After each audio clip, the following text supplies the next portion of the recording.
You ready for this? Gonna be fun. You will not stand in my way. Frostborn. Hunger. This pleases me. I do not fear you, mortal. Your soul shall be mine. Don't make me laugh. Needs a brew? Oh, I do. Feel a shredding, baby. Let the battle begin.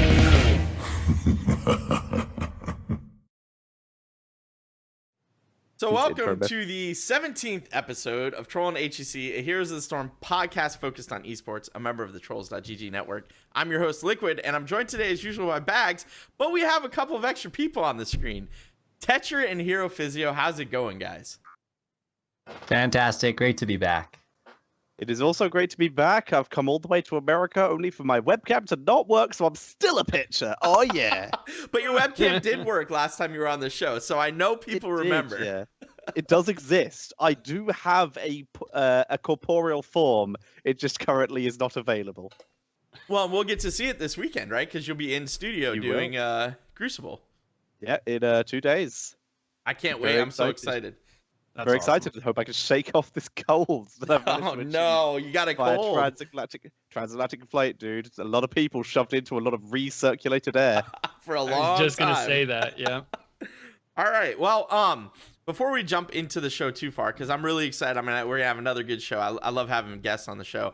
But we do want to thank our Patrons over at patreon.com/trollsgg.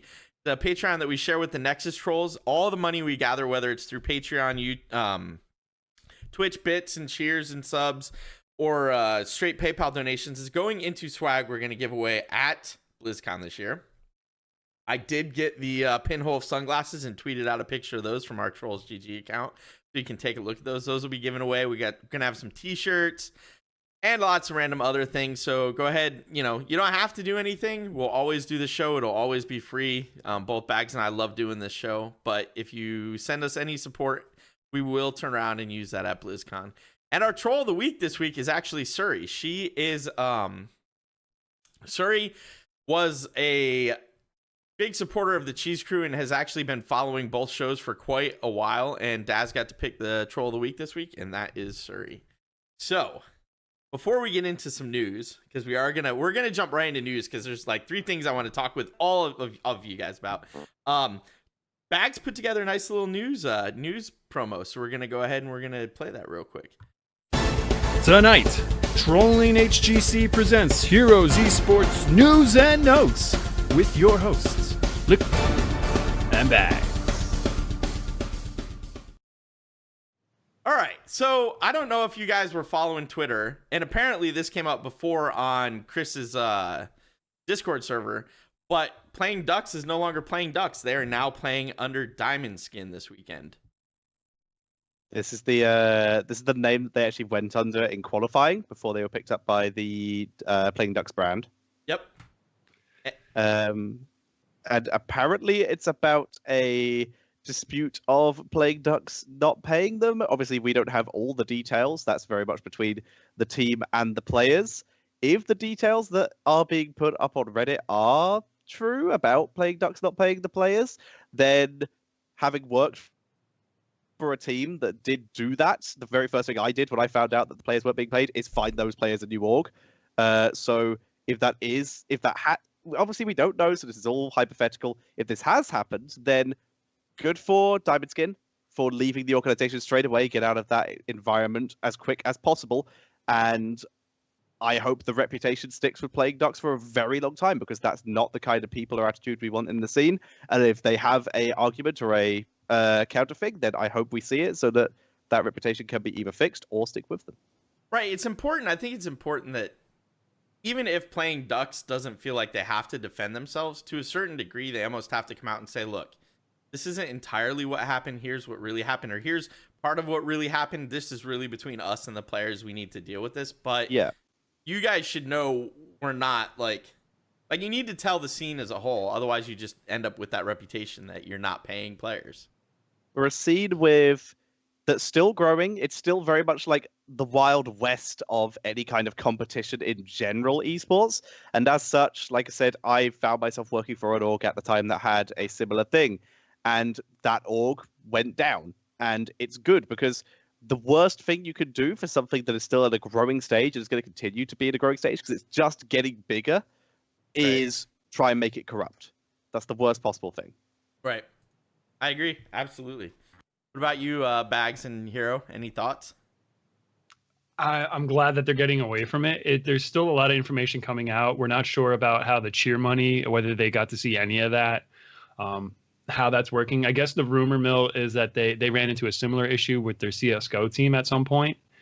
So it's not, I guess it's like, we don't have all the information, but at the same time, like it's like a fool me once, like shame on me type thing, or shame on you type thing, and then fool me twice, shame on me. So it's, I don't know. It's weird if it's happening multiple times. You know, there's ugly breakups with groups more than once, right? So right, and it happens, right? And it's like any other breakup, right? Like one side says one thing and one side says another thing. So Yeah, or in this case, one side says one thing and one side is completely silent. It's completely silent. They don't have a way to defend themselves. yeah. I mean, in the absence of details, right? We're all left speculating. All of this is alleged until it's proven or otherwise.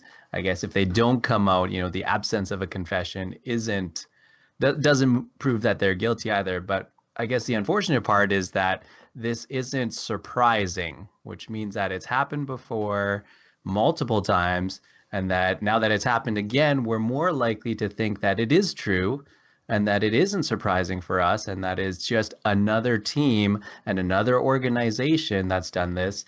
And I think that's, again, like you say, not good for a scene that's still trying to grow. right. And that's my biggest concern, right? The scene is obviously still trying to grow. Wish is a new sponsor. Roll20 is relatively new sponsor. And then we roll back and we see Playing Ducks isn't paying their players. And like that, to me, that's a problem. I hope it's not the case. I hope maybe there was some contract stuff that they didn't all understand. Like there's a lot of things that could have been, right? You get into some weird like perform and we'll pay you type situations. I don't know that that's what it is, but clearly they've been struggling the last couple of weeks. How much of that could have been because they weren't getting paid too, right? Like there's so much we just don't know. And maybe we'll see a different team. If you look at when LagF left Naventic, all of a sudden they played way better than they'd played like the entire time they were in Naventic. Yeah. Take your rumor and what you want to believe about that. Right. It's a weird situation, but certainly if it's true, I wonder if there's any legal action they can take for not being paid and breach of contract. If it's true, I hope that there's a way that they can get their money because they earned it. Yeah. I mean, they signed a contract. I feel like the org should be obligated to pay them. It's just again, sometimes we're back to the Wild West things. It's there's no legal precedent for that. Like imagine if you're a judge and you have no idea that esports is even a thing. Right. How do you And like some how do you people do come that? into you and just like, we are some German and I think from Denmark is one of the players. Yes. We're some players from all over the place. And we'd like to sue this team that I think is Belgium based. I'm completely no idea on that one. But we'd like to sue someone in another country for not paying us for playing video games in contracts that we have no idea are legally sound. Right. Exactly. It's like it sounds like one of those things that you're just like, is this real? Like, are you really trying to sue them right now? And I think I read somewhere else, or maybe I didn't, and this was unrelated, but it applies here. It costs money to even do that. And as a whole, we're not talking in the like States, it wouldn't even be feasible. Right. Here in the US, you forget about it. You just cut your losses. You're not even pursuing it. There's a very similar thing recently with the copyright YouTube stuff that's been happening. I can't remember which channel. Ethan Joe Clyde. I can't remember what channel he runs. But he had a whole thing of getting a copyright strike basically, and actually found enough donations to fight back. But it's a situation of it's the first time where a YouTube copyright that was unnecessary and unwarranted and illegal actually got fought back upon. But that situation is not something that everyone can afford to do. It's now that precedent's been set, it's going to help a huge amount of people. But esports is in that situation where that precedent has not yet been met. Right. No, absolutely. And that's the struggle, right? And I was interested about the point you're making about the performance of the teams, whether it was, struggles with a contract first or the performance. I think this is actually a really interesting, I guess, point where, if you look at the top teams right now, they're all very reputable organizations. And right now, some of these struggling teams are the ones that aren't getting paid. I think it all comes down to a matter of culture. If you have a good organization with a good culture, some of these European organizations, they're connected to, really, really legitimate sports teams, Philadelphia 76ers, I think that's Dignitas. Yep. Yep. And all these teams, they're built on sports culture. And so if you have one of these very legitimate organizations sponsoring your team, I think the tendency is probably to operate like one of those legitimate professional sports teams. Whereas if you have some of these younger, smaller, independent organizations, you're not quite sure what the culture of those organizations is. Right. There's I still think a lot of that could still come down to just attitude, feelings of security, etc. If you're on a team that is supporting you and paying you, and just actually that you don't have to worry about that kind of scenario, then you're going to play better because you're going to be able to focus on the game. You're not going to be mid-game, and it's just like, I am trying my best because I know this is the best for me, but I also know that I haven't been paid in a while, and that sucks. So it feels you lose that motivation a little. Right, and that's what I wonder about. Like, if it's so, Chris said they haven't been paid in 4 months. If we look back when the performance started to drip, it was probably like a month and a half, 2 months after that would have started. If that's really how this went down, which is sort of the situation of keeping faith for a little. I'm sure it's just a little late. Right, and then, right. Oh yeah, the check's in the mail, right? And the next thing you know, it's like they're clearly not going to pay us. Can we just like why are we getting up every day? We're not getting money from the org. We're only getting this. Play as best we can to stay in HGC and keep getting money from Blizzard, but with that kind of pressure and that kind of issue that you're suffering outside of the game, it can be a huge deficit. Right, absolutely. So the biggest takeaway I think from this is just to circle back a little bit, is like a lot of these teams that aren't picked up and are still trying to get picked up, you just have to worry about these. This is like a shark move. You have to worry about shark organizations coming in and trying to take advantage of you, get free branding out of you and not pay you. Well, it's interesting, right? So like the point you made about more reliable organization because it's been around for a while, versus like Wish eSports. Everybody was scratching their head when Wish announced that they were picking up Zealots. Everybody. But I think it works for a lot of reasons, and as long as they stick to we're gonna pay, it shouldn't be a problem, right? But there's always that thought in the back of your head, well, this isn't an esports org, so are they really going to make sure to pay us on time? Are they really, like, do they know what's involved with owning an esports team and like sponsoring us and doing these things? Like, or is this a one and done, and 6 months from now we're going to look back and say, oh man, I wish I hadn't done that because we didn't get paid and we could have went with the sponsor XYZ and they had been around the scene even though they were offering us less, like that type of thing. And I worry about teams getting sucked in by the promise of more money versus like a more reliable sponsor, I guess. Zealot spoke to a lot of teams, and this was a lot of actual esports organizations and a lot of sponsors in general. It's a different kind of thing. Like you said, it's not a straight up org. It is just a sponsor. There's only a few teams that have actually ever been like that. I am excited to see how it goes. They seem to be pretty happy with how they're doing. You saw how they performed in the playoffs. Right. They were so close to BlizzCon. I wanted them to have it so much. Yeah, from near Crucible to almost BlizzCon. And once again, we're going by this. Once again, correlation does not equal causation. But this is right after they got signed by a company. Yeah, all of a sudden they played on fire. It was like, what is this team? Yeah, just Wish comes out of an advert. Wish, it will almost get you to BlizzCon. Right? It was so close. I wanted that so badly for them. But speaking of BlizzCon, the schedule was released, and I don't know if you guys have seen it yet. I'm going, and I will literally be sitting in Hall B the entire day without moving, both days, because HOTS has its own stage. And so right. this year it's like, and I looked at the schedule, and it's funny because there's all sorts of other like ancillary events going on. And I'm like, I can't, like, I will literally be at the stage. I'm going to make my way there during opening ceremony to get good seats on day one. And I like, the joke in our Discord is that I'm going to be hanging out with the janitor overnight so that I can have that same seat the next day. Like, it's literally solid heroes. Like, the bar, it goes halfway into the closing ceremony. So I don't know. I'm excited. I think we're going to see a lot of great games. It's starting in 2 weeks, right? The 24th, I think, is the first game, or 23rd. It's coming up. Yeah. I mean, we have the Crucible this weekend, which I'm also super excited about. No, the 26th. So it's that Thursday. But like, I don't know. I'm excited that they finally released the schedule, so now I can start at least planning all of my planning to do, right?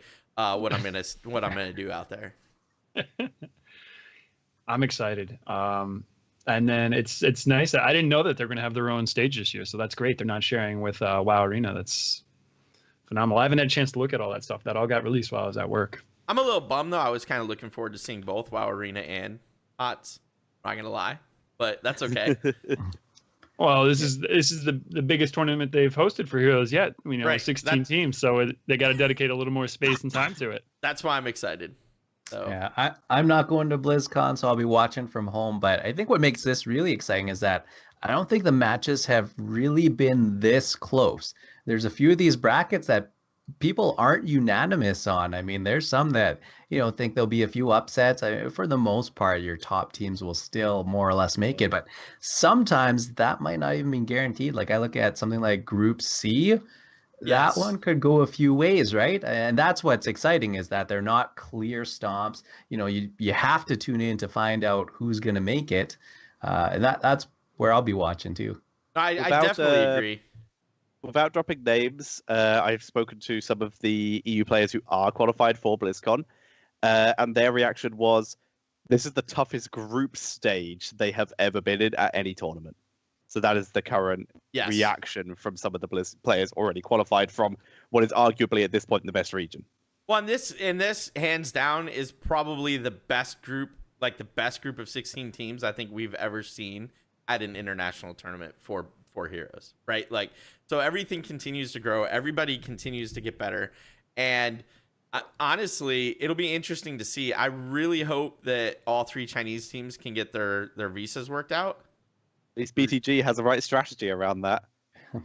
Have 7 players to begin with, so if 2 don't get visas, they've got backups. They've got backups. So BTG, that team actually surprised me, like, happily too, because they came in and they got serious about it and they went through and they're qualified. And I was like, holy crap, like that happened. And I was hoping for the same for Zealots and now Wish, right? It didn't quite, but it was close. So yeah, it's gonna be fun. Yeah. It is. These groups are I'm all really awesome. hoping that we're going to get an expert versus SPT with their full roster, because that is just full chaos in terms of just innovative drafts and fun strategies.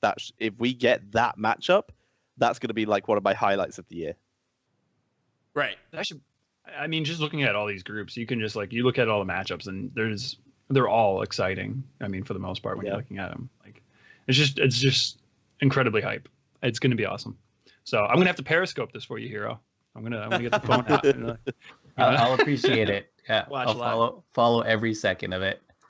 It's gonna be awesome. I fully expect to probably tweet way too many pictures out of the stage just because I'm not gonna leave. We'll have to see how it goes. But yeah, it's shaping up nicely. And then one other bit of news. Okay, so NA had its grand finals last night, and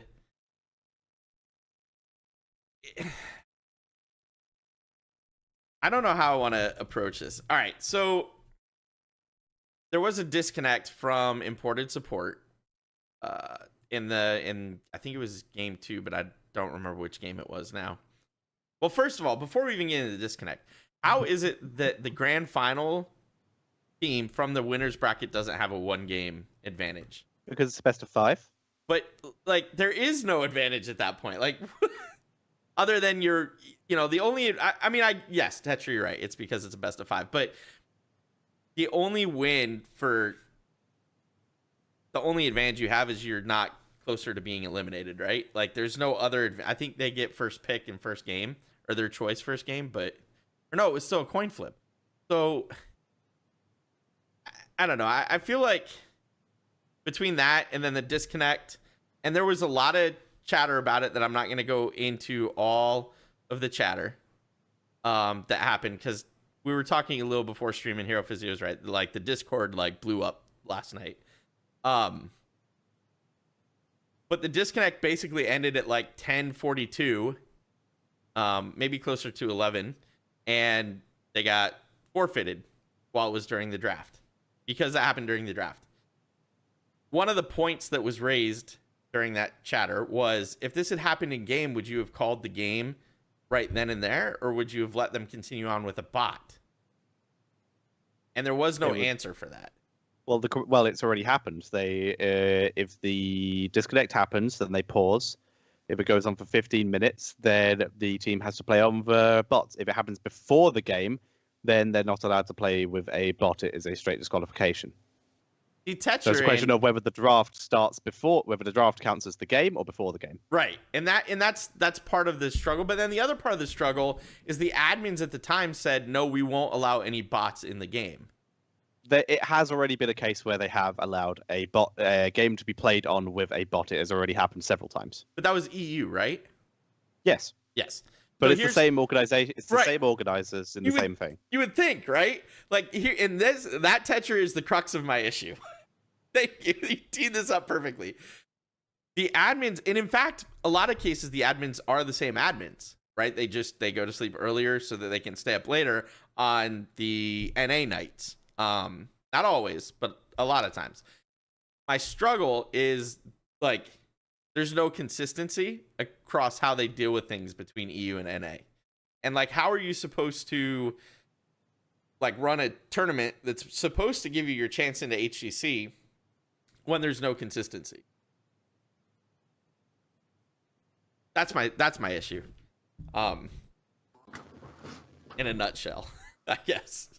I just heard about this afternoon. I was really late to the party on it, and I'm skimming through the Imgur link we have now in the show notes, and it's just the lack of consistency and like clarity is incredible from a professional organization, really, when you think about it as a tournament organizer. And it's really disappointing too. And the biggest thing is so they had already beaten them in the upper bracket, and it's just absolutely devastating for your motivation when it seems like just the world is out to get you in that respect.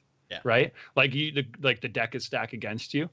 And when you're playing for the opportunity to choose between literally like, all right, we could play against Even in Death, a team that we were clearly better than for the most part in Phase 1 Open Division, or against Lag, if we already lost to in the Crucible last time, and a team that and they don't look as tilted as they had earlier. Right. It's a big difference between those two opponents, and it's just, yeah, you really feel for them. Like it's incredible that Gasu repeatedly, time after time, just can't seem to get it together, and like it's just like a PR nightmare.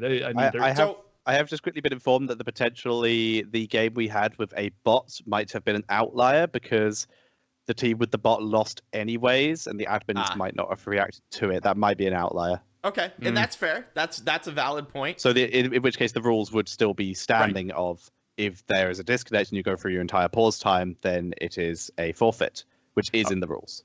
All right. I guess there is a very quick point I would like to bring up with this. Without mentioning names once again, I think that a certain player's reaction to the scenario was not unacceptable, but it was very uncouth. Yes. I think there are much better ways of giving your feedback than spouting with potentially not all information in a public format. Yes. Okay. First, completely agree. And second, I'm going to defend Gosu a little bit here. I've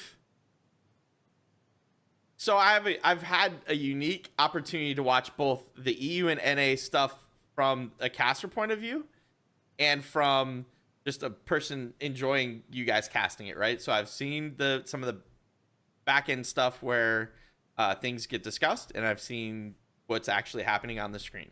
I will 100% say that they seem to be, from the view that I have, way more on top of it in EU than they are in NA. At least that's from my point of view and what I've seen. I think the struggle is they're primarily based in EU, and so it's easy for them to manage an EU tournament, and it's a little harder to manage an NA tournament, which is based on Pacific time.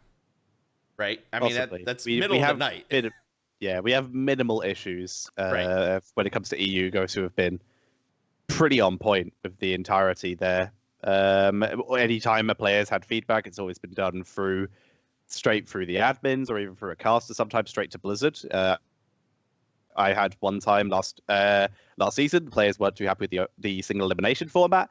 That was informed to both the Gosu admins and given to me and Grubby to take to Blizzard when we went there pre-Crucible last time. And as such, this season it was changed for double elim. So again, Gosu have been really good with taking on feedback and making adjustments for such a reason. I agree. And I definitely think they handle EU better than NA. I've watched both kind of like from where I am, and there definitely don't seem to be the same level of issues with EU. There were clearly issues with the single elimination versus double elimination, and I think we talked about that a lot just going into like how you only had to win one cup, and then you could fight your way through to win to go to the Crucible, etc. I think that's probably been talked to death, but yeah, it's an interesting conundrum. It'll be interesting to see. I know they have to apply to get to host the Open again every year. Blizzard puts it out yearly. So it'll be interesting to see if they get it or if another organization steps up and says, hey, we can host Open for you, and Blizzard chooses someone else. Yeah, an unfortunate event, right? I mean, Right. This was the finals of the North American Open. This doesn't just affect the two teams here, because this then affects the two teams in the HGC, and this essentially chooses their opponent. But I mean, people have moved on already, right? Yeah. The result is already recorded. Shout out to Imported Support, who initially got the 3-2 to knock them down. And then, of course, Heroes Hearth has been #1 seed the entire time. So this was the, I guess, result that most people were expecting. But because of Imported Support taking a 3-2, people wanted to see those games. And, Right. A lot of people felt robbed that they couldn't see potentially some of the best amateur North American HOTS that we've seen, the entire season or in this entire tournament run. Right. It just doesn't feel good that way, but everybody is pretty understanding. And at the end of the day, when you're in a competition, you never want to leave it in the ref's hands or in somebody else's hands. Yes. And so now that we're here, I mean, it's all look forward to the Crucible. Yeah. You got your opponent. Time to get ready for it. Well, We've only ever had one similar issue in EU, and that was during the last playoffs with not Polska. It was a different team, but I can't remember the exact name of the team. But they had one of their players DC due to a power cut, Yes. and they weren't able to come back in time, and it was pre-draft, and they used it. Actually, no, it was at the start of the draft. It was almost the exact thing. Right. So they used up all the pause time. We waited the exact time, and then the team was like, "Okay, player's not back." Admins were like, "If you can't play, if you can't field your team, you are disqualified," and that's what happened. I It was very remember sad, that. but so yeah, the precedent is there actually. I do remember that. I was trying to remember on the drive home whether that was a 2016 qualifying event for HGC No. 2017 or if it was an open division. I'm pretty sure it was open division because I know it might have been a qualifying event actually. All I know is that Juver, I think, was the player who had the power cut. That's all I really remember. I definitely remember that power outage being the case, and the team ended up forfeiting, and that was either like that ended their journey, that tournament, whichever one it was for. I love open, and like I think the reason this bothers me as much as it does too, Tuesday night, like those games were so incredible. Like even Monday night, like every night of NA Open Division was like awesome. I wouldn't go so far as to say it was as good as EU, but it was like as close as I think we were ever gonna get. And like the games were incredibly fun to watch. And then to just like the end was just like what? Like wah wah, you know? It did end the way we thought, right? Everybody going into Open Division playoffs said Heroes Hearth would be number 1, Imported Supporter Donkeys R Us would end up number 2. Like those were the leading picks. And it worked out the way it did. So yeah, it's a bummer and it happened, but it's still something like it directly relates to things we cover, so we got to talk about it, right? All right, let's move on to some fun stuff. We're gonna go over the results. I promise you guys we're done with the downers. We're gonna go over results, but before we do that, Bahgz has another intro. We're gonna play that intro first. The hook is going to help out, and we're going to see Stitch's fall as well. It's going to be a 1-for-1 trade. It's the 1-for-1 trade as we once again have the Dragon Blade used on the side of Genji. He's trying that in. Dashes out, sail yellow. That was just about the most beautiful thing I've ever seen in my life. It's a dance party, and you're invited. Ladies and gentlemen, welcome to HGC Western Clash. All right, so I can't see the intros, obviously, because I don't have to stream up. I like to imagine they're like the you don't know Jack intros they have for the different rounds. God, that would be awesome and amazing, Tetcher. Wood, but who's the dummy?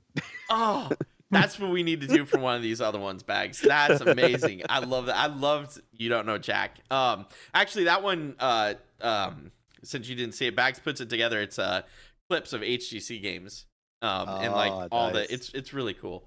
I like it. Yeah, I got the Trixler Caldor rap battle in there. That was a good one. I think it was phase 1. Yep. All right, but we're gonna go over results from this past weekend's playoff games, just by region. So Korea, ignoring the Open Division games that were really, really close, Korea had probably the closest 3-4 match I think I've ever seen with Mighty Tempest this weekend. Did you guys get a chance to watch that?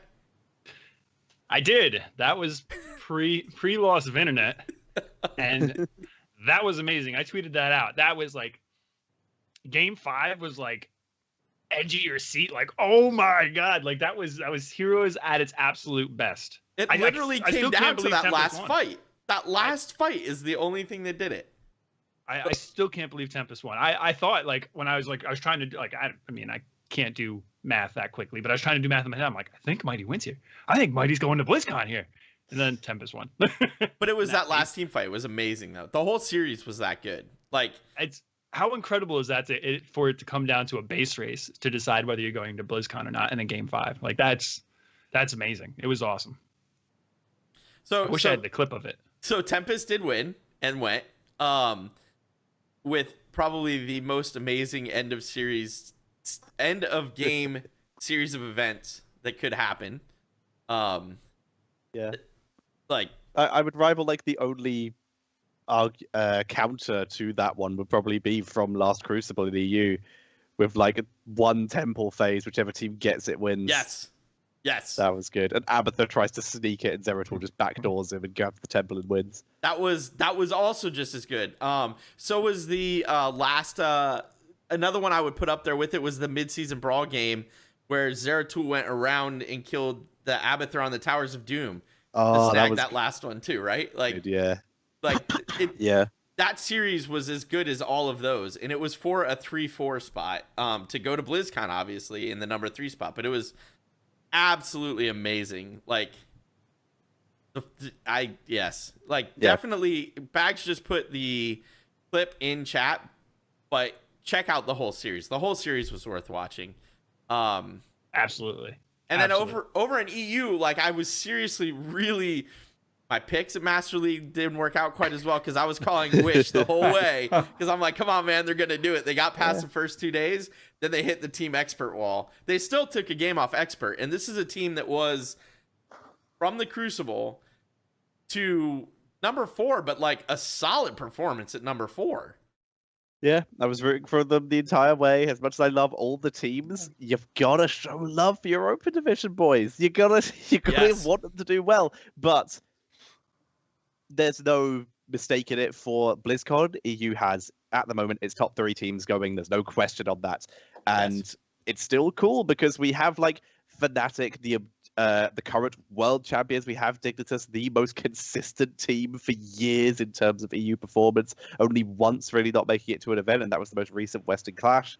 And then we have Expert, which are incredible and an outlier because they're so hard to practice for. So EU's got such a good setup. How do you practice for Expert? Like, you literally can't. Like, you play quick match. That's a good point. That's probably the best bet. We don't know what we're gonna get, but we're gonna play it. Jesus, that's probably the only way. But that was a great run too. Like, Wish had a great run. It was fun actually watching their whole journey and how well they did. And I look forward to seeing what happens in 2018. Assuming that Blizzard keeps the HGC format around, which I'm gonna go ahead and assume yes, even though we haven't heard that for sure.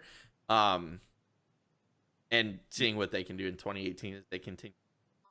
Maybe Expert will actually take a series off Fnatic. I don't know if anybody's gonna. That's what I'm hoping to. for. I'm an Expert fan, so we gotta show him some love. Eventually, the head gets heavy from the crown, so I just don't know when that's going to happen. I will tell you when that's gonna happen. China Gold Club World Cup, whatever that thing is. The Chinese tournament, I never remember the name of because it's an absurd name. That's where Fnatic will lose. Gold Club World Championship. That's it. Gold Club World Championship. That's where Fnatic loses. I think someone might take a map off of them. I don't think they're going to lose a set. We're going to dig more into it probably next week when we go through every group. Some of the thoughts I've heard once again from speaking to different players are the 2 different thoughts I've heard are Dignitas has a really good chance of taking first, and Korea has a really good chance of winning, and it's going to be Fnatic again. Those are the 3 opinions, and there's basically equal thoughts of those 3 opinions on both sides. So the only thing I'd throw out into that, first, I agree with almost everything that was just said, but if CE or SPT shows up with a full roster, I think they can surprise people. Now, I would love them to do so because it's my region. And obviously, I love China, and they've got some fantastic games. Even if they do show up with their full roster, I still have doubts about them against Korea and Europe, as we've maybe Europe, but Europe's there at the moment. I don't know. I have my doubts just due to experience from like Gold Club World Championship last year and the few times that foreigner teams have gone over there and competed. And of course the few times they've actually sent full rosters. Like, China's good. They're really good. But I'm not sure that they are capable of beating out Europe and Korea. America, I think we could have some fantastic games. Roll20 versus a CE could be a really fun series to watch. Roll20 versus SPT to be good because they're going to fight over Medivh, and it's going to be great. Oh my god, that would be awesome. Yeah, like right now, there's a couple. If they do their research, if Europe does research on China, I don't think China stands a chance because CE especially are 100% draft beatable unless they change a huge amount in the lead up to BlizzCon. And I don't think they potentially will. A bit less so. I think CE will go the way CE always, like, that's how they play. That's how they like to play. I agree. Exactly. If we get Dig and Fnatic doing the research, I think they can do that. You can ban, to put it this way, without giving it away in case there are players watching, you can ban one hero from CE and you can cripple one of their players because he's like a one trick. Right. He can play other things, but he has a ridiculously high win rate on one hero. Yes. But I guess the point I was getting at is I think both teams have both CE and SPT have the ability to get out of group stage on that first day. Definitely. Yeah, definitely. And it should be fun to see if they do. Same with honestly, all of the top four region teams have the potential of getting out of their groups, depending on how it falls. I don't know enough about Darksided, which we're going to talk about in a sec, to know whether they can get out of their group. I unfortunately still have my doubts about Red Canids. All right. So I'm not gonna lie. I was really, really hoping 6th Sense took Red Canids. They did in the first, and then they lost in the grand final. And they had the 1 game advantage. I was really pulling for 6 cents to get that win, and they just couldn't quite pull that off in the grand finals. But over to NA, where holy goodness, Tempo Storm is like not even the same team this weekend. Like, they're like, you know what? We're going to go boot camp and we're going to be someone they've never seen before, and like rolled right through everybody. They're like, what's up? We're going to BlizzCon. It was fun to watch, but it was like, there was no back and forth. It was literally like Tempo Storm said, yeah, this is ours. We're leaving. Have a nice day. Worked out. It worked out great. Does that translate to international again, though, right? That was all NA, which looked good. You got to admit, looked good. Now, can they recreate that on the international scene against even some of the minor region teams? Well, and that's the question, right? Does Kala have them still boot camping and getting ready? Are they taking the week off? What's the regimen going to look like? Because they play like Deadly Kittens is not a pushover either. You have Deadly Kittens, you have MVP Black, and you have CE in that group. Like, yeah, they're kind of boned. That's not an easy group, man. And yes, lovely Hearthstone. GFE looked really bad. This is fair. Tempo looked It's unfortunate to say. I love Fan.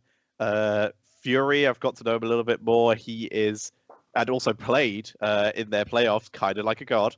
Yes. So I have faith in them. They're a good team, but it's once again down to research. I think if they can research CE, they can probably sneak a second place, and get out the groups. But otherwise, I would still argue that I think China's a little bit better than NA at the moment. Maybe Roll 20 or maybe Team Freedom are the variation to that. But right now, Team Freedom are yet to prove themselves a huge amount on a world stage as opposed to just a Western stage. Right, and I worry about Team Freedom, like Fnatic wins the group. The question is up for second in that group, and I don't know that Team Freedom can do it. They might be able to because it's beyond the game and dark-sided, but even if they get out of the group, they're going to struggle. They could probably be beyond the game. Depending on which players beyond the game field, they have some really good players, but it very much depends. Dark-sided, like I said, we don't know enough about them. They could be infinitely better than the Nomia we know. They could be equal. They could be worse. We do not know with Arcana having left for EU, with the original Nomia roster getting hugely swept around, and as we know, Roba-Doba, as is my favorite way to describe him, as he's described every cast. He's never missed an international he's definitely improved. event, correct? He has, and he's also really improved, I will say, because we've looked at him a couple times and been like he's potentially a weak link, but he's come back again with a new roster and he looks better. He definitely looks better. I was impressed by Dark-sided, to be honest. I thought they actually looked better than Nomia's ever looked in any of the ANZ games. So the ANZ games I'll typically grab because I can watch them in English, as opposed to the Latin American games, which are typically Portuguese and Spanish, neither of which language I'm fluent enough in to watch the games. So I'll still watch them when I can, but it's more comfortable to watch an ANZ game where it's English speaking. And so because of that, I've seen more of the ANZ games, and Dark-sided, who did win ANZ and is taking that last spot to BlizzCon, definitely looked better than Nomia has ever looked. And Nomia surprised people at mid-season or was it Western? No, had to be. It was the very first mid-season, Eastern Western Clash and mid-season. Okay. Yeah, the very first Western Clash, they came out of nowheres, and they almost LiQuiud was Misfits at the time, and that's right. That's right. Them down to the lower bracket. Nearly. Yeah, right. Nearly. Of all the NA teams, though, it does feel like Team Freedom probably has the best shot to get out of the group stage. Looking at their bracket versus, Tempo Storm's got to overcome CE, and then you've got Roll 20 who has a stacked bracket. Oh, no, Roll 20 gets out, man. 100% Roll 20 gets out. You think Roll 20's group? I don't have the groups up in front Tempest of me. and Dig. I think that's a tough group to get out of. No, Dig beats them, but Roll 20 gets out in second. It's Roll 20, Dignitas, Tempest, and Red Canids.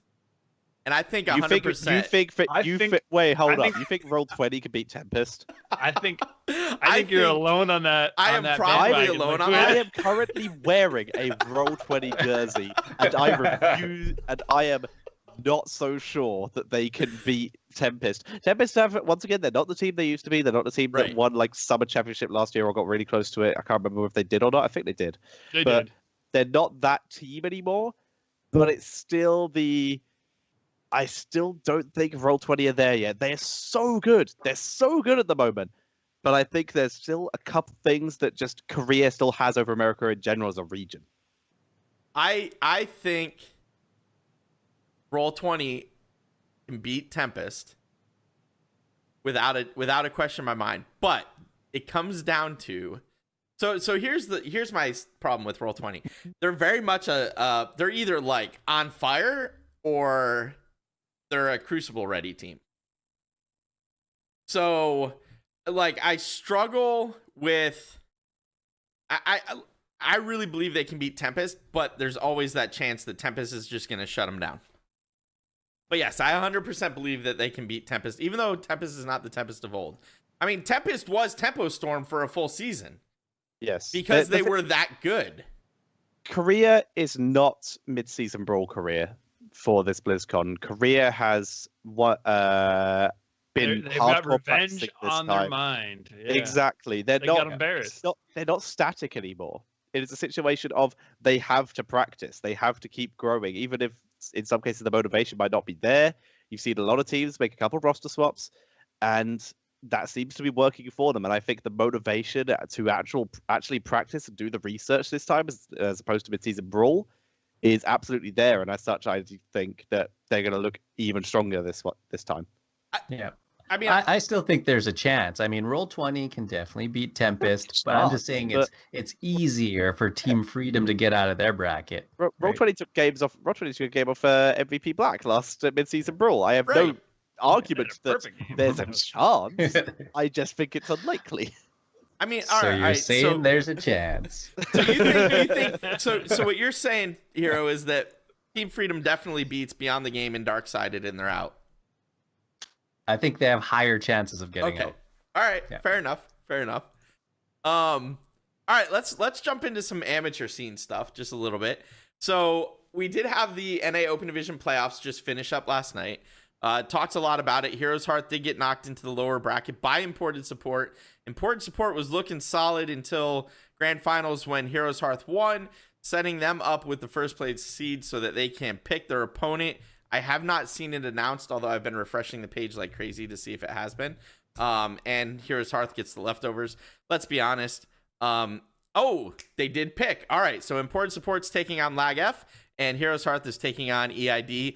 We all knew that's what was coming. Like, I don't think anybody's surprised by that. So that was the end of the NA Open Division for 2017. And then the Nexus Gaming Series still going pretty strong. Heroes Lounge Season 5 is about to start. Signups are open for that. And Heroes Hype Tempo Storm finals for Season 3 are scheduled for next Wednesday, October 11th. All right. That's all we got for amateur scene right now. Everything's everything's winding down now as teams get ready for the holiday season. Let's talk about Crucible. And I want to start with Korea. So China, as far as I can tell, Tetcher, maybe you can tell us this. As far as I can tell, China has no Crucible. They just relegate a team and promote a team. I actually don't know. Okay. I literally spoke to the Blizzard guy who I work with about this. Yep. And it is a thing that's actually being improved on next season, because it was literally like one of the meeting points I brought up was I would love to know like more about Silver League and how that system works, because we don't know, quite frankly. We have not been informed properly. Right. As far as I'm aware, there is some kind of Crucible system, but we don't get to watch in general. But either way, what we've seen in the past is there's usually at least one team who disbands at the end as well. So a lot of teams will usually you'll usually get like one team getting relegated and one team coming in via that way. So I'm not entirely sure how that works. But if it was the case, if there is a Crucible, it does not surprise me that Wukong Gaming are knocked back this season. If it's relegated as well, it's really hard to tell in that situation. Okay. All right. Fair enough. Because I too have been curious about that. I haven't, and nothing. It's interesting. China is not a minor region, but like the amount of information we get out of China makes it feel like it's a minor region sometimes, where it's just like I don't know, it's just not as readily available. But it's a similar. That's going to be worked on. And that's great because I really hope that's what happens. I'd like to see more. It's for clarification, because people have actually spoken about that. I'll say as much as I can. Right. It is not HGC China, the broadcast and everything else is not owned or run by Blizzard. It is run by NetEase, who are Blizzard's partner in China. It's a similar situation to Korea, which is done by OGN. But the difference is Blizzard owns that broadcast, whereas they sort of outsource. They own it basically, and they can tell OGN what to do, whereas they outsource it to China, and China does its own thing. This is why, for example, it's on the Kendrick Swiss channel for the last year, and that is about but that's the reasoning why it's sometimes a bit more difficult to get information. Well, and that's one of the things I still thought was interesting. Even though it's on the I get that they don't own it and NetEase does, and I understand that because it was similar with World of Warcraft, but it still confused me why they couldn't put it on the Blizz Heroes channel. I mean, I don't mind it on Kendrick's channel because it is very much because of who owns it and how much Blizzard have invested in it. Currently, It is invested in the situation of outsourcing as opposed to owning. Right. Okay, fair enough. Korea has two Crucible games this weekend, but against who we don't know. But RRR and Raven will be up on the chopping block. What do you guys think? Are they in danger or are they safe? I can't speak for RRR because they failed to qualify last time, but they did look like the better team than Raven in HGC, so it's hard to say. But Korea is similar to NA last Crucible phase. They held court, so right. I don't know. Okay. Yeah, tough for me to say. I've been so focused on the NA scene that, I'm not even sure who's coming up from Korea, but you have to give credit to the teams that are in HGC and how strong they are, the practice that they've been getting, and there's so much motivation for them to play well and stay in HGC. Most of the time, you would expect the HGC teams to stick in it, but, I mean, we've already seen a couple not stick around. Right. and go ahead. RR and Raven. This is the thing with Korea.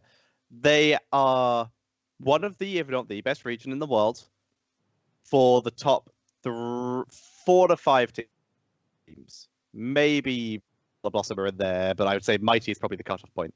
Yep. Then you have a middle scene, which is pretty good, and then you have the bottom. And honestly, I think that if any of the American HGC teams went to Korea, they would easily get into that HGC without any question, no matter which one you pick. That is the level that I think the bottom of Korea is currently at.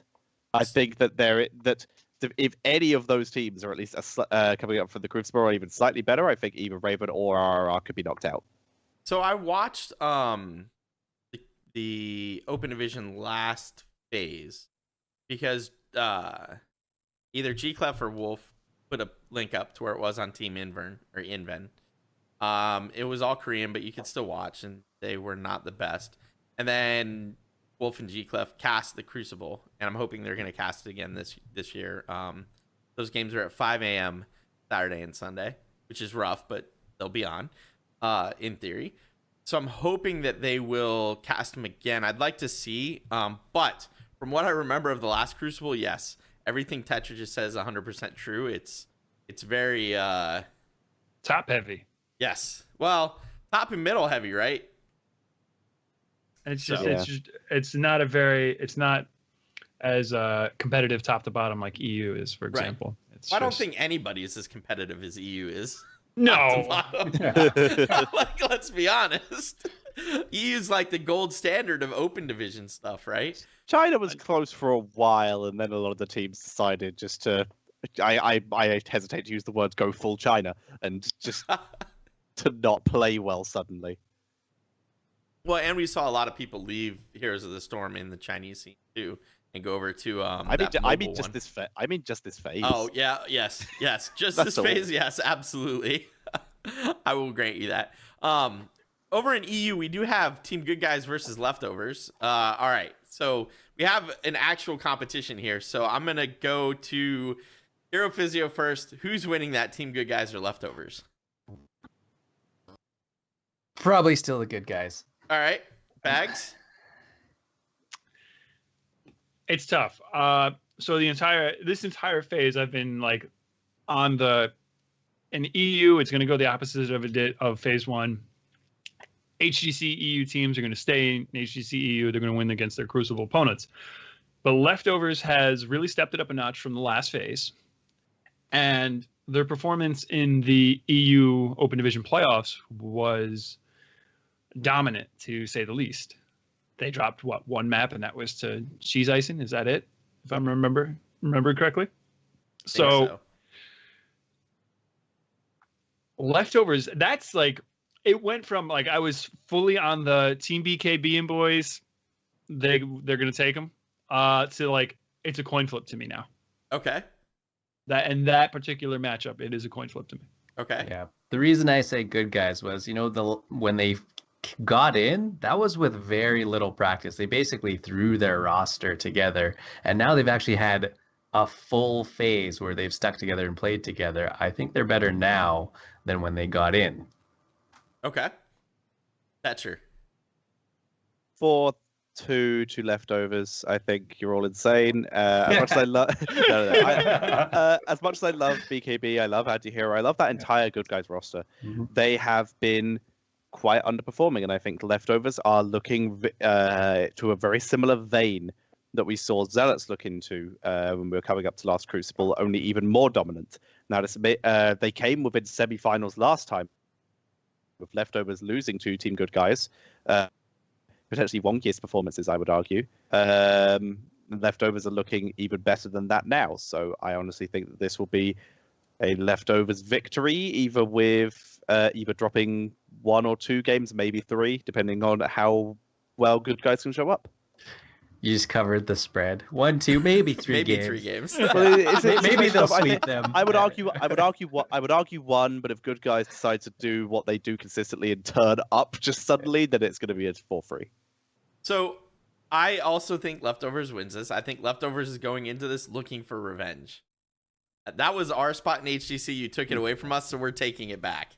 I think they can absolutely beat Good Guys, especially at how they looked at the end.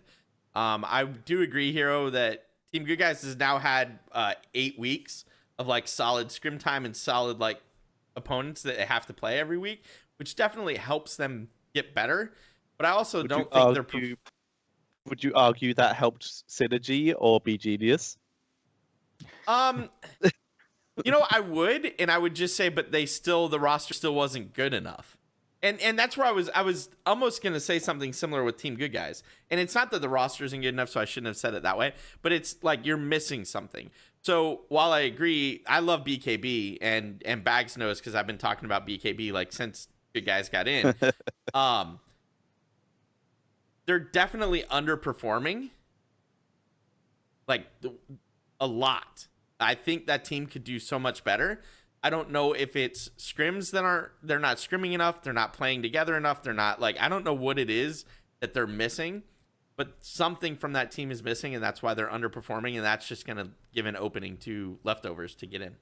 Even if they get knocked out, I have no doubt that potentially one or more of the players from guys will either get back in the future Crucible or maybe even get picked up by HGC team. And the exact same with Leftovers. If they don't qualify, right, then with the roster swap window coming up, I have no doubt that if any of the teams in the HGC are making swaps, Leftovers probably the first port of call. Oh, absolutely. If Leftovers doesn't make it in as a team right now, their team's going to get brutalized with roster swaps. 100%, no question in my mind. Like, get ravaged like a Viking village. Yes, they will be picked apart. There will be nothing left over. It had to be done. All right, so Diamond Skin, is old Playing Ducks is taking on Polska PM. We're gonna go backwards this time, and I'm gonna say I think Diamond Skin has the ability to win this, and I think they might, but it's going to be close. I don't think this is going to be a straight up, 4-0. Thanks for playing, guys. I think it's going to be 4-3. Tetcher. I love Sheiko, I love Polska, but it's going to be a Diamond Skin 4-1. Okay. Bahgz? They're so good. They are in Crucible out of luck, basically, out of the fact that they misplayed on a couple days. They're now in a much more comfortable position. Maybe the whole they're not on their roster now might throw them off, but honestly, I believe they're the better team, so it should be a win. I definitely think they win. Just to clarify, I just don't know by how much. Yes, I think it's going to be close because I think Polska has the ability to make it close, but there's no Polska is not winning that. I'm all on board the Diamond Skin train here. I think it's going to be 4-0, 4-1 in that range. It's 1-7 in EU, very close. I agree that they hit a rough speed bump, and because EU is so competitive this phase, that's why they're in Crucible. I think part of their issues with their org really hurt them. But I think the talent on the roster really shown in phase 1, and it's shown in a couple of the highlights where they picked up some match wins against some really good teams in EU already. I don't think Polska stands a chance against them, unfortunately. Okay. Hero. I think this is just me following my heart. I actually liked Polska, but it's hard to argue that Diamond Skin looks really good. I don't know. I guess sometimes momentum's kind of a thing, with all of the external to Heroes things that are happening to Diamond Skin. It could definitely affect their drive, but at the end of the day, I mean, you're getting a salaried position in HGC. There is motivation there. It's for me, like all other sports, it's not a question of who wanted it more. Everybody wants it. It's who shows up and who plays the best that day. And Diamond Skin has the ability there already. So it'll be a tough matchup for Polska. Okay. All right. So let's jump into NA. Good old NA. So Even in Death is playing Heroes Hearth. And we're back over to HeroPhysio for his pick. I want to get everyone else's opinions on this. I've been watching so close, and I feel like sometimes I gotta take a step back and take an arm's distance. I read Twitch chat and I see what people say.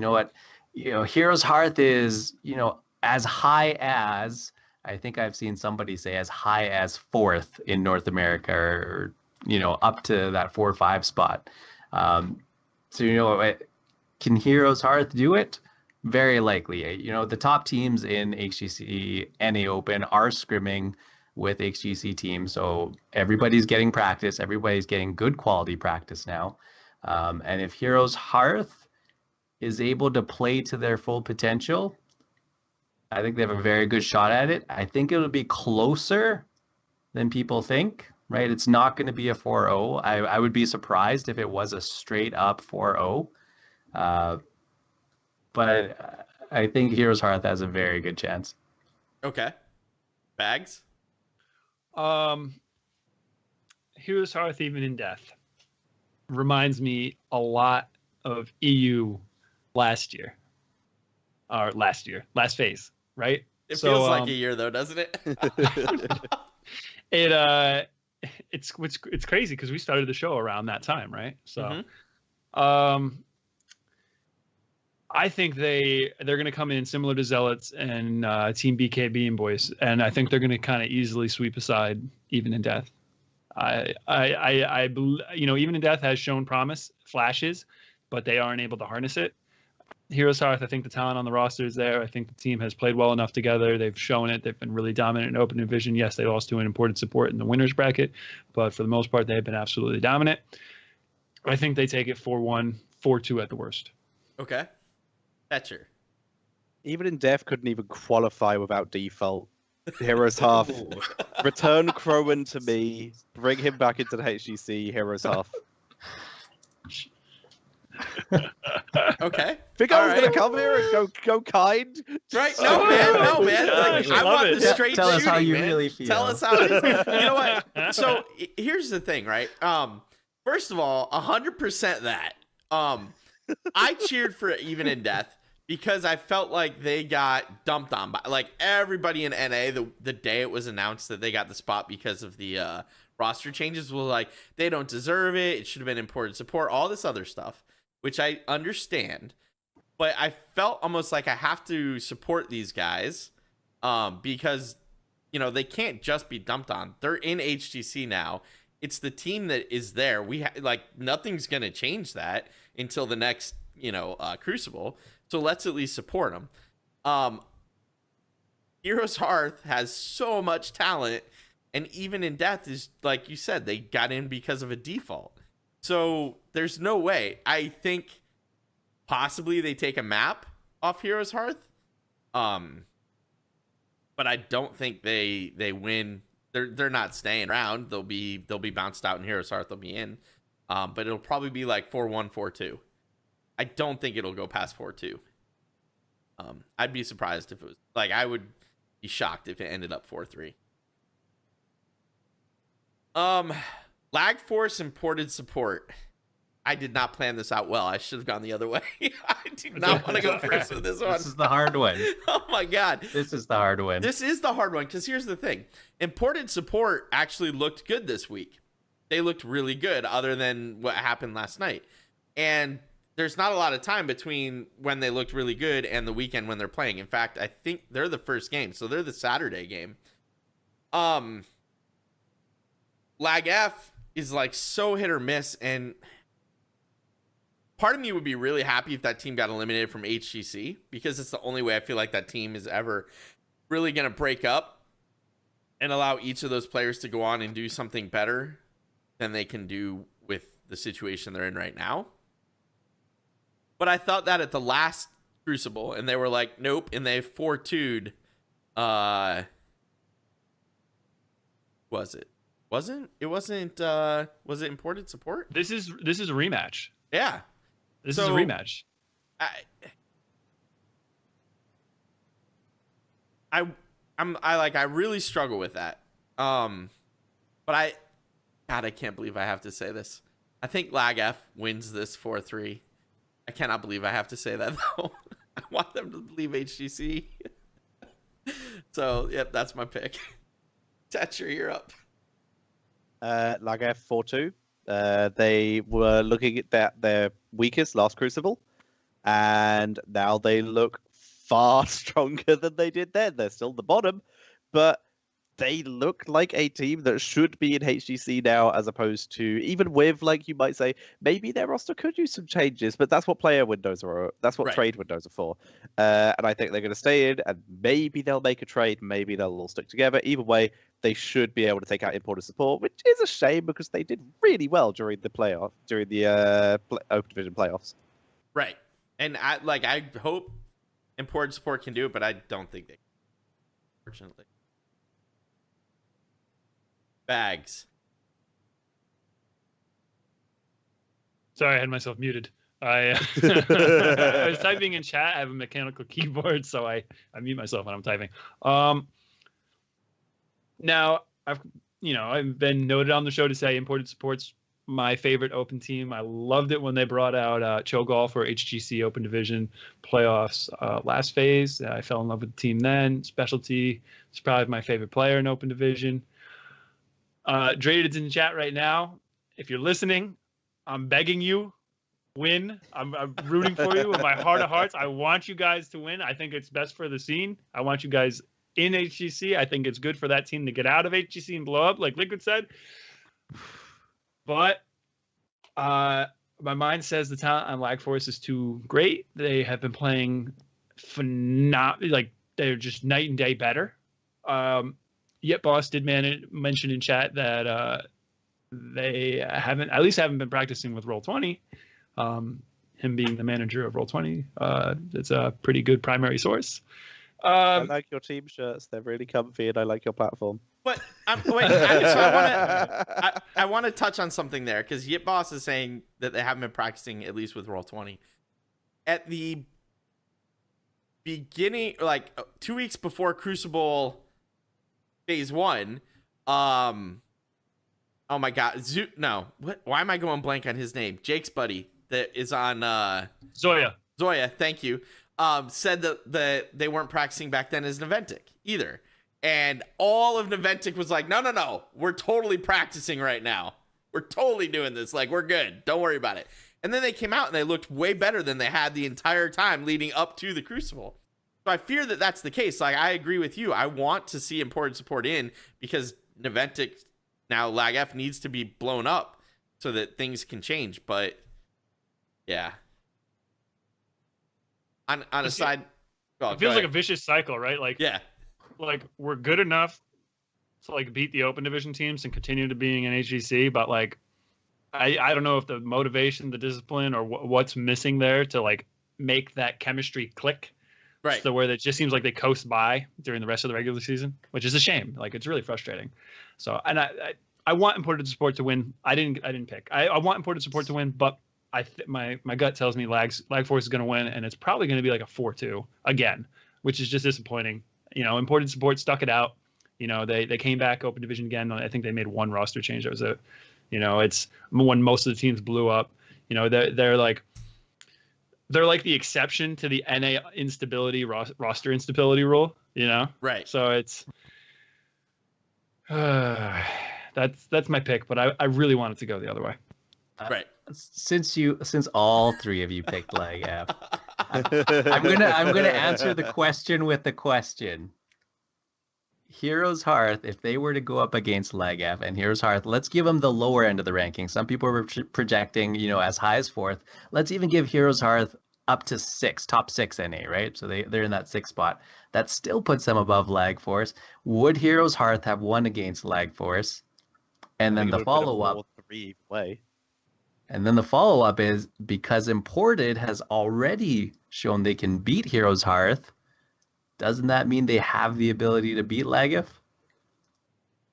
They certainly have the ability. Yes. I just don't think that I'm not 100% sure that I'm not 100% sure the Heroes Hearth could have beaten LagF either. I think that LagF are the unsafe choice, which is why the playoffs were so important for NA. I agree that Heroes Hearth could beat LagF, possibly. But on the same token, so could imported support. My point is that LagF comes out. LagF apparently shows up when it's Crucible time. Like they did last phase. I think they will again this phase.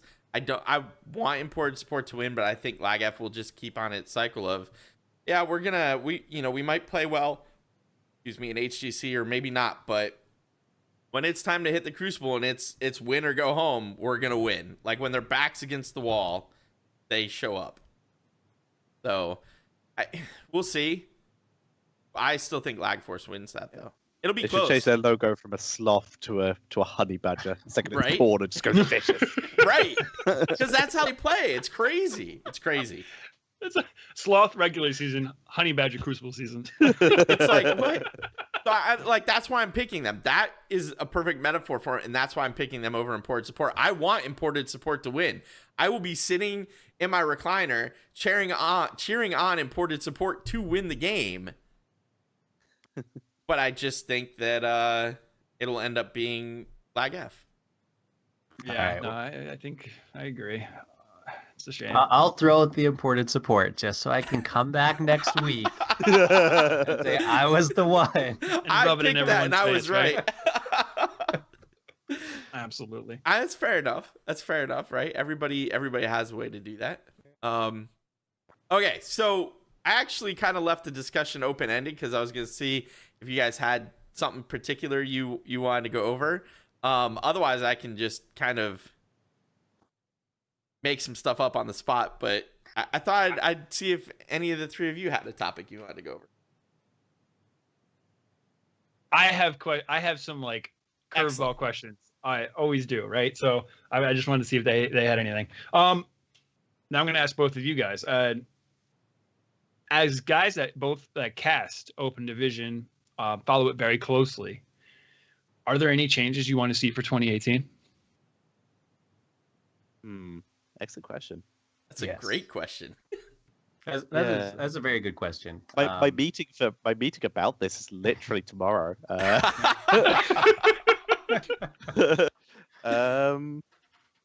Honestly, I think this season has been significantly better than last season. It's been like the double elim format was fine. All the stuff up to that was pretty fine. The fact it's only 8 teams instead of 16 is really, really good.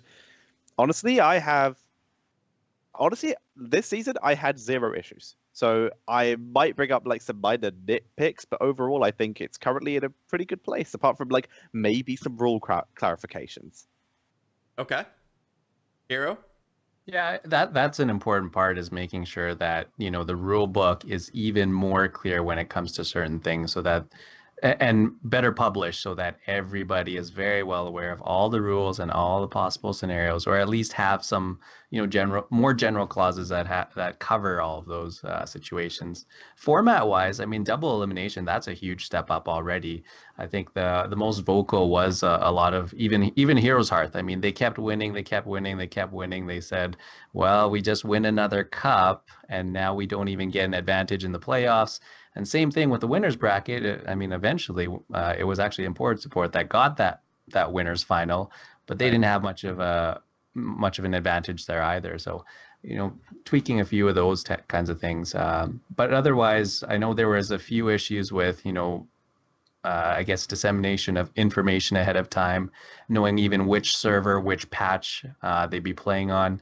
It was tough, I think, for some of the teams to keep up with the constant shifting meta. It seemed to be shifting week to week on the patch. Was it live? Was it tournament? I think that was a little bit confusing for some teams. So I actually agree with Dayuni in chat. I think a best of 7 grand finals would be better with the one game. So much extra time though. I know. We're already running it over to 2, 3. Where you're already running it over to 3 days as it is. You'd have already to do a finished 4th late day for for both that sides. almost. You have to take into account that the players, some of them still work. They need to sleep. Casters are already been casting for 3 days. They just sleep. In the case of the foreign language casters, in some case they've actually been doing the regular HGC just a couple days earlier. Right. They're just getting destroyed. It's a situation of you'd have to kind of redesign it to make one of the other games a best of 3 to be able to potentially fit it in, or redesign how the structure of this playoffs work in order to fit in that best 7. I agree. A best of 7 with 1 game advantage to the winners bracket is 100% the best format. Right. But it's the question of where can it go? Well, and you don't necessarily have to do it even. So the other thing that I would disagree with, or I would like to see changed, and that kind of plays into this best of 7. So the EU teams got an extra week of rest, right? Because they picked their teams, they were done last week, and they had to do this week. I would almost rather see the top 2 EU teams and the top 2 NA teams play a best of 7 the same week. So maybe one is Monday and one is Tuesday, or maybe you do them both the same day because of the time difference, right? Because of when you guys start. Everything back 1 week, or push everything forward 1 week. So basically, you start a week earlier and have a 1 best of 7 on like the next week. So just a 1 day, just a Monday game. Yes. For your grand finals, you do a best of 7 EU, and then as soon as EU's done, you can jump into a best of 7 NA. And I get paid by the day, so I have no issue with this. Right. Well, right. And that gives you the advantage to that, right? Is that now gives you both teams have the same amount of rest going into the Crucible, right? EU's in a great situation right now, but Heroes Hearth and Imported Support are coming off of 3 rough days. They get 2 days of rest, and then they're going into their livelihood game, right? It's honestly, I wanted to bring that up. I just wrote that down. They should be set up so there's more prep for Crucible. It's almost inexcusable, the fact that they're playing for a chance to play in the Pro League, and yet they are set up in such an uphill battle where they have literally 2 days to prep for pick an opponent, research a set opponent, and prep for that match. Well, NA pros have the same disadvantage, right? They've had No, LiQuiuD didn't make the HGC playoffs. They've been offered. I mean, my point is they only have 2 days to prepare still. Well, I guess, but the argument they have an idea. here, yeah, the argument here is the amateur team has 3 days to figure out who their opponent is out of the two, whereas the pro teams have all this time to watch the HGC Open and watch all of the metas and all of the picks, that they're already doing their research, regardless of who it is, right? They have an idea who the top two are going to be. And on the other side, they haven't seen anything since the break or since the last game. Right. That's true. But that's also, I think the right way to address both of those concerns is to do a best of 7, but do NA in Europe the same day the next week, right? Have your tournaments end when your tournaments normally end, then pick the next week and say grand finals. You're attacking the schedule again, though, because if you're doing it that way, you're adding an extra week, which pushes everything back, making it either closer to Blizzcon because of how the format has worked this time, or making it or pushing it a week closer in the case of EU, a week closer to actually a week closer to the Crucible as it is, as opposed to BlizzCon, meaning that all the teams have. You just mentioned how the teams have just had to come off the back of brutal best of 5s and all this stuff. You're just making it worse by doing that, by making them go for a best of 7, so that the team from HGC has even more knowledge on them. That's a valid point. I mean, to be fair though, right? So the Crucible's this weekend, and then there's nothing for 2 weeks, right? So there's room in the schedule to spread it out a little farther. There's nothing for 2 weeks on TV. The teams have activities during these weeks. They're not like just chilling. Well, not. I'm not like the teams that are going to BlizzCon, yes, but the other teams, it's off season. That's true. So I mean, after Crucible, what do LiQuiuD and Imported Support? There's nothing going on. Well, they might as well give them. They might as well give those. They're not going to BlizzCon. They might as well give them that time to prepare. The only people that are busy are. We're stepping out of team time here, though, and stepping into Blizzard time here, though. They have to set up for BlizzCon. That's what I was going to say. So the only toes we're stepping on time-wise in that respect is are going to be casters, and because they're also preparing for BlizzCon, and trying to juggle that, So it's I don't know. And Blizzard and the production team, I don't know how that works behind the scenes, but the production team has to do that because they'll be in the studio for Crucible this weekend. So. And that I mean, yes, I agree that it's more work. I gotta believe that the people at Blizzard can figure out a way to make that work though, schedule wise. Yeah. Right. There's a lot of bye weeks. I'll bring it up. I'm gonna bring it up in the meeting because it's been mentioned. It's worth talking about, but I don't think it's a 100% deal breaker at the current state of the Open Division. It would be nice to have a best 7 with 1 game advantage, but I don't think it's 100% necessary. No, I agree. It's a nice to have, right? Yes. All right, so that was one question, Bahgz. Oh, and then the other thing I just wanted to follow up was, I hope next year I think, me personally, and maybe that it's not feasible, but the Open Division should be played on the tournament server.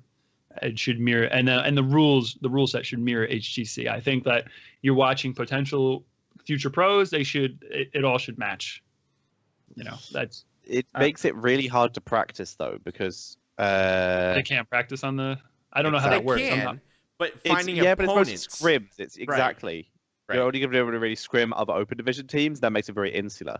It's in theory, I guess they all have the option to practice on the tournament server if they wanted to, but currently, it's literally you always play on the same patch, where it's every 2 weeks.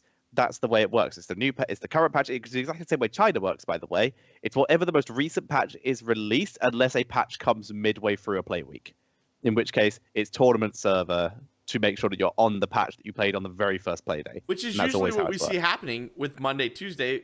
So Blizzard, the real answer to this is Blizzard needs to move patch day to Wednesday.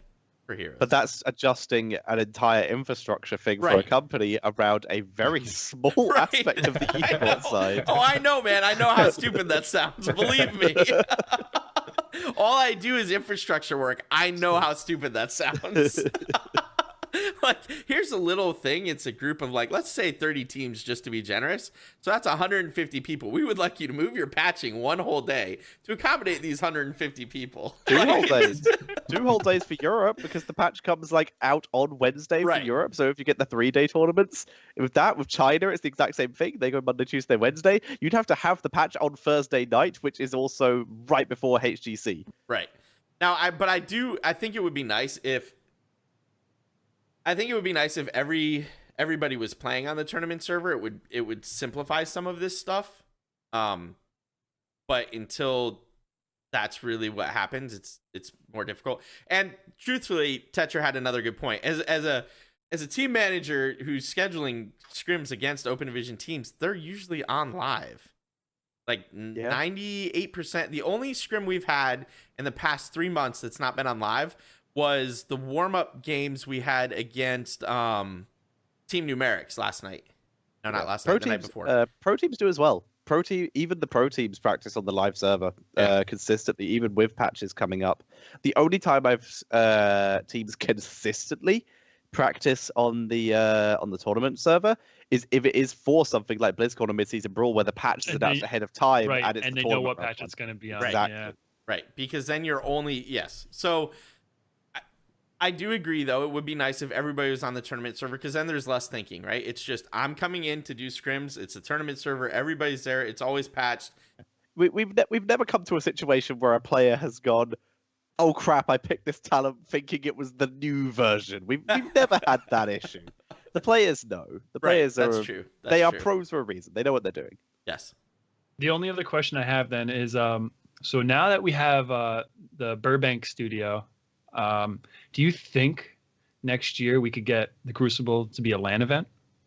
I would love it. We're going to talk about it, obviously, but we have no idea currently. I think it would be great. I think with the new arena, the Blizzard Arena Burbank that they're doing, that's a fantastic idea. But it's the question of how much are Blizzard willing to invest? Right. I mean, the Crucible is kind of like a big deal to me. It's almost more. It's more exciting than the actual HGC but remember, this is not just a Heroes Arena. This is a Blizzard thing. A huge amount of it's probably going to be taken up by the Overwatch League. There's going to be a load of Hearthstone stuff there. It's presumably, if there is time in there and Blizzard are willing to invest in it, then I would hope so, and it would be fantastic, because what would especially be good is you could double up with the promo videos, exactly what they did for Mid-Season Brawl.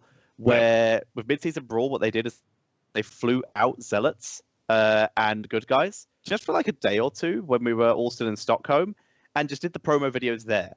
And that'd be amazing. If they're there, second they're qualified, when they're all their happiest, when they're all their most excited, you shoot the bong video. them in a room, give them your HGC shirts, shoot your videos. It's just like, we've just qualified, we're here to wreck the HGC, and you can make these cool hype videos. Something like that would be fantastic. But it's a situation of what we're going to see in 2018.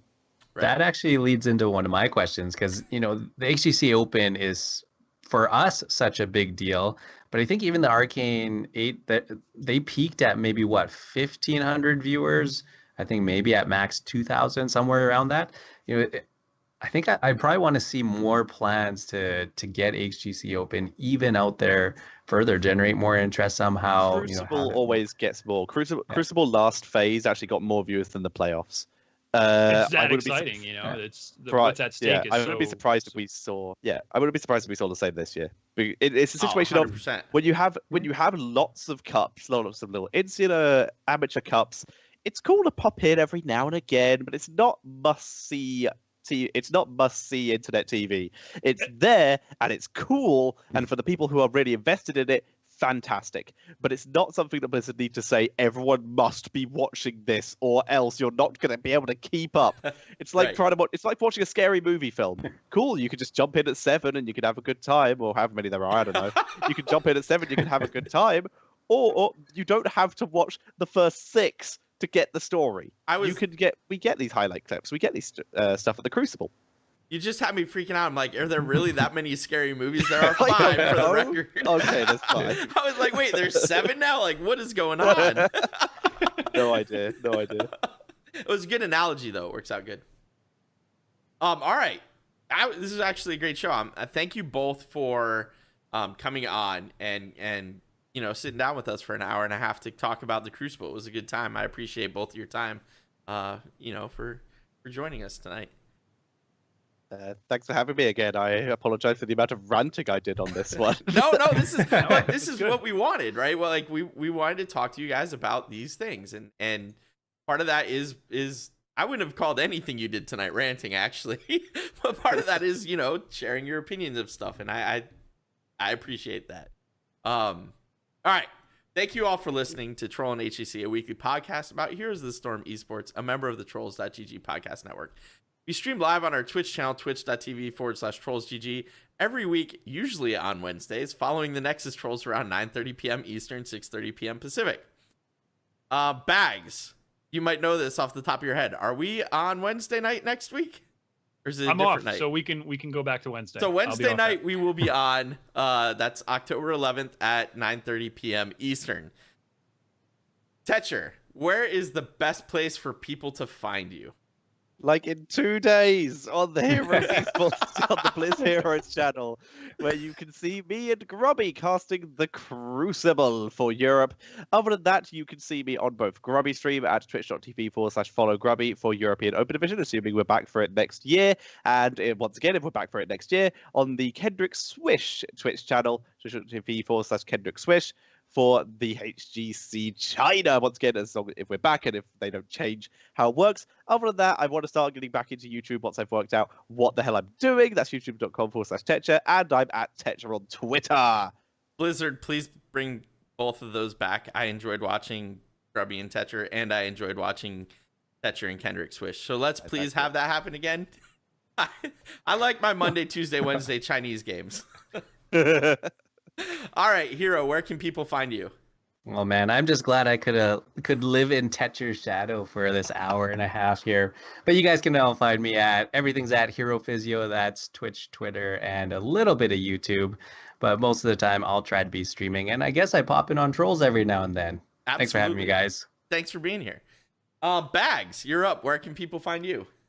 People can follow me on Twitter at @powerup_Bahgz. You can also watch me stream on Twitch very irregularly. I'm thinking, though, with the HGC off-season coming up, it's going to be happening more because I'll be spending a lot less time watching Heroes because there will be none to watch, a lot more time playing Heroes, which is going to be awesome. And as well, if you enjoy Blizzard's other esports titles, consider subscribing to the Weekly Blizz on iTunes. It's a show about Blizzard's esports, other Blizzard esport offerings that I do with my buddy Guaz.